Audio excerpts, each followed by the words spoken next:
साथियों नमस्कार। आपके अपने YouTube channel brain booster centre पर आपका स्वागत है। दोस्तों आज की क्लास में हम जुलाई अगस्त 2 महीनों के अंदर जो भी नेशनल और इंटरनेशनल कॉन्फ्रेंस हुई है या कोई सम्मेलन हुआ है या कोई बैठक हुई है उन सब के बारे में बात करेंगे। इससे जुड़ा हुआ दोस्तों एक प्रश्न आपकी परीक्षा में ज़रूर पूछा जाता है। तो आप हमारे चैनल को सब्सक्राइब कीजिए और शुरू कीजिए आज की क्लास। बेहद महत्वपूर्ण क्लास है दोस्तों, ज़रूर देखिएगा, हो सके तो नोट्स भी बनाइएगा। तो आज का हमारा पहला सम्मेलन है दोस्तों, वो है G7 शिखर सम्मेलन। याद रहेगा G7 शिखर सम्मेलन। ये दोस्तों 51वां था, 2025 का सम्मेलन है। कौन सा था? 51वां। ये दोस्तों 15 से 17 जून 2025 को आयोजित किया गया। इसका आयोजन कनाडा के अंदर हुआ। ये आपको नाम याद रहे तो ठीक है, वरना ऑप्शन देखते ही पता लग जाएगा। कनानासिस्क याद रह जाएगा दोस्तों, कनानासिस्क। इसका प्रमुख विषय था दोस्तों, वो था समुदायों और विश्व की सुरक्षा करना, ऊर्जा सहयोग, ऊर्जा सुरक्षा को सुदृढ़ करना और भविष्य के लिए रणनीति बनाना, डिजिटल परिवर्तन को तेज करना। याद रहेगा आपको। इसमें किस किस ने भाग लिया दोस्तों, ये भी देख लेते हैं। कनाडा के पीएम मार्क कार्नी, फ्रांस के राष्ट्रपति इमैनुअल मैक्रों, जर्मनी के चांसलर फ्रेडरिक मर्ज, इटली के पीएम जॉर्जियो मेलोनी, जापान के पीएम शिगेरू इशिबा, यूके के पीएम कीर स्टारमर और यूएसए के जो अपने जाने माने जो पंचायती करते हैं वो डोनाल्ड ट्रंप। याद रहेगा आपको, डोनाल्ड ट्रंप। इन सदस्यों ने भाग लिया। ये दोस्तों ज्यादा महत्वपूर्ण नहीं है, लेकिन फिर भी एक दो बार नजरों से निकाल लोगे तो अच्छा रहेगा। आगे बढ़ते हैं दोस्तों, अगले सम्मेलन के बारे में, अगली बैठक के बारे में बात करते हैं। दोस्तों अगली बैठक है वो है वस्त्र निर्यात को बढ़ावा देने के लिए पहली टास्क फोर्स बैठक आयोजित की गई दोस्तों। ये बैठक वाणिज्य मंत्रालय ने आयोजित करवाई और ये बैठक 10 जून 2025 को हुई दोस्तों। इसकी अध्यक्षता है वो वाणिज्य सचिव श्री सुनील बर्तवाल ने की और इसका आयोजन दोस्तों वाणिज्य भवन नई दिल्ली के अंदर किया गया। और इसका उद्देश्य आपको पता ही है कि वस्त्र के निर्यात को बढ़ावा देना, यानी वस्त्र निर्यात को हम किस प्रकार से बढ़ा सकते हैं, इसके बारे में ये बैठक थी। अगली बैठक के बारे में बात करें दोस्तों, वो है ये दोस्तों अगली बैठक है, ये है एग्रीस्टेक, यानी कृषि से संबंधित है। एग्रीस्टेक डेटा से डिलीवरी की ओर ये विषय है। इस पर राष्ट्रीय सम्मेलन का आयोजन किया गया दोस्तों। ये सम्मेलन सुषमा स्वराज भवन नई दिल्ली के अंदर आयोजित किया गया। इसका उद्देश्य भारत की डिजिटल कृषि परिवर्तन प्रक्रिया को तेज करना और ये आयोजन दोस्तों कृषि और किसान कल्याण मंत्रालय ने करवाया। इसका आयोजन 13 जून 2025 को सुषमा स्वराज भवन नई दिल्ली के अंदर आयोजित किया गया। और विषय आपको याद ही रखना है, एग्रीस्टेक डेटा से डिलीवरी की ओर। दोस्तों अगर कोई विषय होता है, अगर कोई सम्मेलन होता है तो उसका थीम या उसकी विषय है, ये बेहद महत्वपूर्ण होता है। ये आपकी परीक्षा में पूछने की बेहद संभावना होती है। तो इसको आप एक दो बार ध्यान से देखोगे तो आपको याद रह जाएगा। याद रहेगा आपको। बात करते हैं अगले सम्मेलन के बारे में। अगला सम्मेलन है दोस्तों, वो है अंतरराष्ट्रीय बिग कैट अलायंस। दोस्तों ये अभी सम्मेलन अभी बना है। अंतरराष्ट्रीय बिग कैट अलायंस किसने बनाया दोस्तों? भारत ने बनाया है। इसकी पहली बार जो बैठक हुई, पहली सभा हुई, इसकी मेजबानी भी भारत ने की। दोस्तों इसकी अध्यक्ष, ये जो बैठक हुई इसकी अध्यक्षता केंद्रीय पर्यावरण मंत्री भूपेंद्र यादव जी ने की। इसमें 9 देशों के मंत्री स्तरीय प्रतिनिधिमंडलों ने भाग लिया दोस्तों। और भूपेंद्र यादव को सर्वसम्मति से इंटरनेशनल बिग कैट अलायंस का अध्यक्ष चुना गया। और महानिदेशक दोस्तों इसके हैं वो है एसपी यादव। अब बात कर लेते हैं इंटरनेशनल बिग कैट अलायंस है क्या, तो इसके बारे में बात करूं दोस्तों। इसका निर्माण है ये 2000 मार्च 2024 के अंदर भारत के द्वारा किया गया है। भारत ने ये वैश्विक पहल शुरू की है दोस्तों। और ये जो आईबीसी है, ये राष्ट्रीय बाघ संरक्षण प्राधिकरण के तत्वाधान में गठित किया गया है। ये उन 95 देशों को शामिल किया गया है दोस्तों जहां पर प्राकृतिक रूप से बड़ी बिल्लियां पाई जाती है। अब आपको पता है टाइगर भी एक बड़ी बिल्ली है। तो ये कार्य किसको सौंपा गया? ये दोस्तों राष्ट्रीय बाघ संरक्षण प्राधिकरण को ये कार्य सौंपा गया कि आप आईबीसीए का गठन करोगे।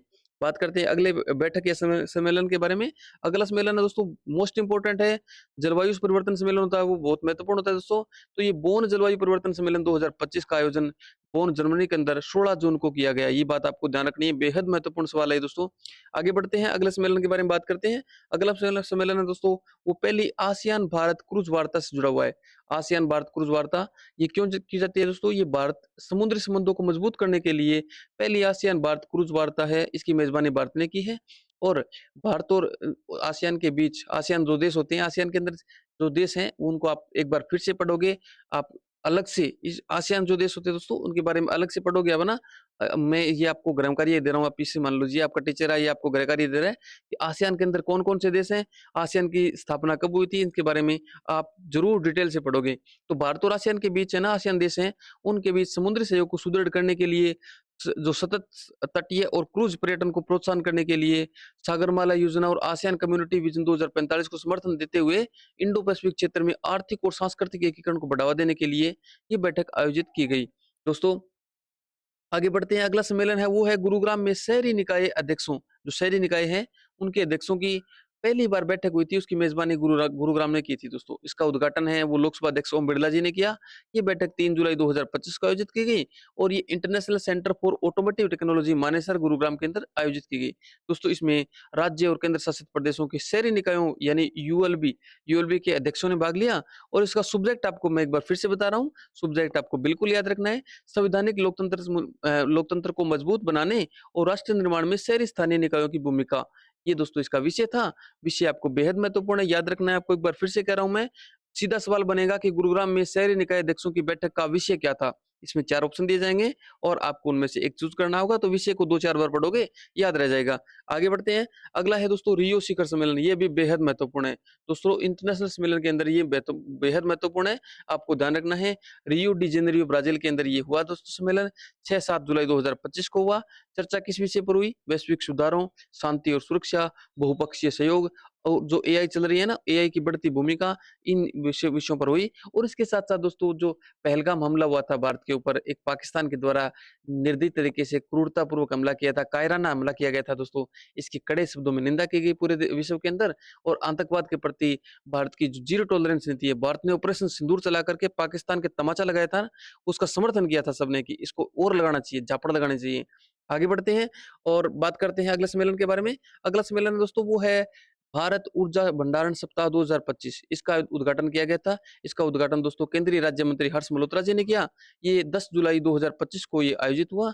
इसमें दोस्तों हर्ष मल्होत्रा जी ने हरित गतिशीलता और इलेक्ट्रिक वाहन होते हैं ना, ईवी, आपने सुना होगा, आईपीएल देखा तो आपने सुना ही होगा, पंच डॉट ईवी यानी इलेक्ट्रिक व्हीकल। ईवी का मतलब इलेक्ट्रिक व्हीकल। इलेक्ट्रिक व्हीकल की ओर भारत के बढ़ते हुए कदमों पर विशेष चर्चा की। किसने की? हर्ष मल्होत्रा ने। याद रहेगा आपको, हर्ष मल्होत्रा कौन है? राज्य मंत्री, केंद्रीय राज्य मंत्री है। बात करते हैं अगले सम्मेलन या सम्मेलन के बारे में। वो है दोस्तों पांडुलिपि विरासत पर पहला वैश्विक सम्मेलन। दोस्तों जो भी पांडुलिपि अपनी जो पांडुलिपियां हैं, यानी जो भी अपनी जो हम कोई खोज करते हैं, ऐतिहासिक प्राचीन जो पांडुलिपियां हैं, उनको संवर्धित करने के लिए, उनको सुरक्षित करने के लिए पहली बार ये वैश्विक सम्मेलन आयोजित किया गया। ये 11 से 13 सितंबर 2025 तक आयोजित किया जाएगा। सॉरी आयोजित किया जाएगा, प्रस्तावित है ये। ये भारत मंडपम नई दिल्ली के अंदर आयोजित किया जाएगा और संस्कृति मंत्रालय इसका आयोजन करेगा। आपको याद रखना है, ऐतिहासिक भारत की प्राचीन पांडुलिपि ज्ञान परंपरा को संरक्षित करने के लिए, इसका प्रचार प्रसार करने के लिए और वैश्विक मंच पर साझा करने के लिए, यानी सब पूरे विश्व के अंदर इस बात पर चर्चा करने के लिए पहली बार दोस्तों वैश्विक सम्मेलन आयोजित किया जाएगा। कहाँ आयोजित किया जाएगा आपको याद रखना है, भारत मंडपम नई दिल्ली के अंदर। कब आयोजित किया जाएगा? 11 से 13 सितंबर 2025 को। आगे बढ़ते हैं, अगले सम्मेलन के बारे में बात करते हैं। अगला सम्मेलन है दोस्तों वो है शेप 2025। याद रहेगा आपको, शेप 2025 अलग सा नाम है ना, शेप।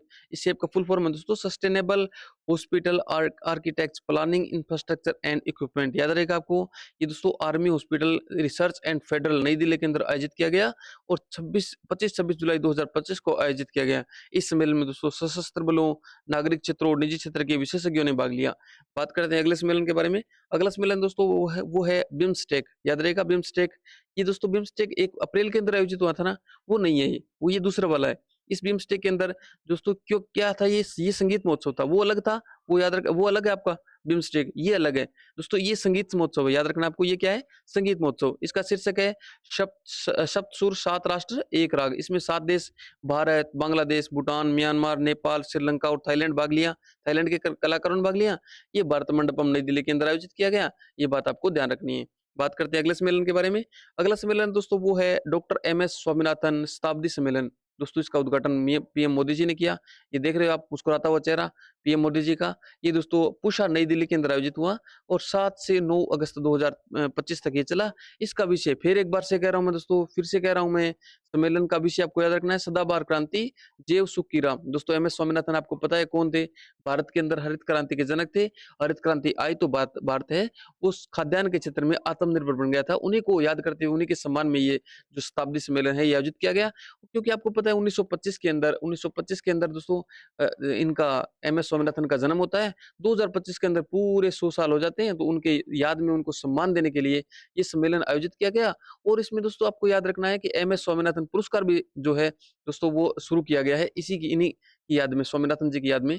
ये सम्मेलन दोस्तों एम.एस. स्वामीनाथन रिसर्च फाउंडेशन, कृषि और किसान कल्याण मंत्रालय, और भारतीय कृषि अनुसंधान परिषद यानी आईसीएआर और राष्ट्रीय कृषि विज्ञान अकादमी द्वारा संयुक्त रूप से आयोजित किया गया। इसमें कौन-कौन से दोस्तों कौन-कौन से फाउंडेशन या जो मंत्रालय है वो शामिल है, आपको याद रखना है बिल्कुल।